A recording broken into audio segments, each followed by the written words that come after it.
هي امراض الشرج بتصيب سن معين او بتصيب الرجال اكتر من الستات. امراض الشرج زي البواسير والشرخ والناسور العصاصي والناسور الشرجي.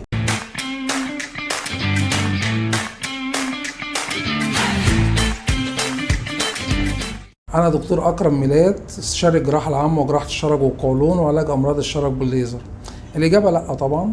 أمراض الشرج الشرخ والبواسير هي أكتر حاجة شائعة فيهم، بتصيب كل الأعمار، تيجي من أول الأطفال لحد كبار السن. والناسور كذلك العصاصي او الشرج بيصيب كل الاعمار، لكن في حاجات فئات معينه في سن معين بيبقى نسبه الاصابه اكتر من الاعمار الاخرى، زي الناسور العصاصي بيجي للشباب من سن 15 ل 35 اكتر من بقيه الاعمار، وبيصيب الرجاله اكتر من الستات. اما الشرخ بقى بنشوفه في الستات اكتر من الرجاله، وبيجي برضه في متوسط العمر، لكن ده ما يمنعش ان هو حتى بيبقى اطفال شفناه فيهم. والناسور بيجي الاطفال الصغيرين، بيبقى في حاجات خلقيه فيهم بيعمل ناسور، بيجي في اي عمر.